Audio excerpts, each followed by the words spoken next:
Kemudian yang ketiga, terkait dengan model manajemen SDM. Sebenarnya banyak sekali model yang disampaikan oleh para ahli, tetapi pada dasarnya manajemen SDM memiliki 8 area fungsi utama.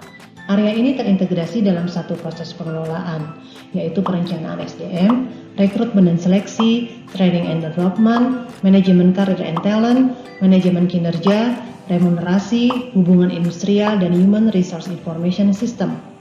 Kedelapan area fungsi utama ini bukan berarti harus saling terpisah, tetapi justru saling terintegrasi. Tidak lagi menjadi satu bagian yang terpisah dengan bagian yang lainnya, tetapi mengalir. Dan ini semua dalam rangka untuk memperoleh SDM yang kompetitif untuk mencapai kinerja yang tinggi dari perusahaan. Dalam kelas ini kita akan membahas subsistem tersebut. Khusus untuk hubungan industrial akan dibahas pada kelas tersendiri. Selanjutnya kita akan lihat subsistem pengelolaan SDM tersebut pada bagian di slide berikutnya. SDM terintegrasi, kita akan melihat alur dari pengelolaan SDM.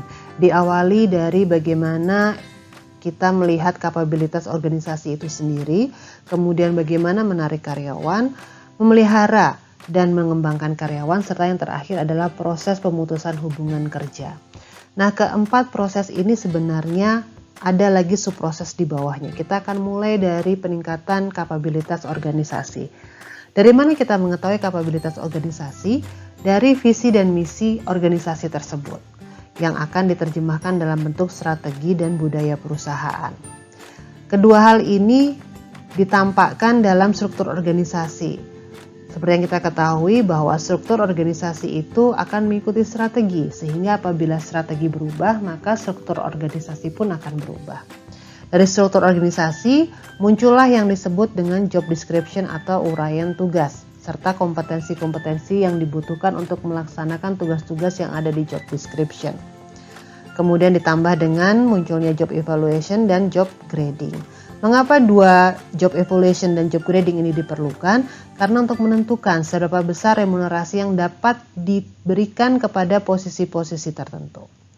Setelah peningkatan kapabilitas organisasi ini selesai, kita masuk kepada proses attract, di mana ada 3 proses di sana, yaitu perencanaan SDM, rekrutmen, dan assessment atau seleksi. Setelah 3 ini selesai, karyawan baru akan masuk tahapan onboarding atau penempatan pada tugas-tugas yang telah diberikan atau pada jabatan-jabatan yang sudah diberikan. Nah, dari proses penempatan itu akan kita lihat bagaimana kinerjanya. Ketika kinerjanya lemah atau tidak memenuhi tuntutan perusahaan, maka akan dicek apa yang diperlukan. Pengembangannya berupa training ataukah development. Ketika ini sudah selesai, yang bersangkutan kemudian masuk dalam tahapan pengelolaan karir. Pengelolaan karir ini bisa melalui talent management atau secara reguler. Kemudian yang terakhir adalah bagaimana semua itu dilakukan rewarding atau imbalan yang harus diberikan oleh perusahaan. Kompensasi dan benefit, dan kemudian juga salary administration-nya. Ini penting, mengapa? Karena inilah yang menjaga semua sistem SDM itu dapat berjalan dengan baik. Kemudian yang terakhir adalah proses terminasi. Dengan berbagai sebab terminasi dapat dilakukan oleh perusahaan untuk karyawannya. Nah, semua proses tadi perlu didukung oleh hubungan industrial yang harmonis. Kemudian juga administrasi personalia yang lengkap dan valid, serta sistem human resource information yang nanti akan membantu bagian SDM dalam mengelola data-data karyawan.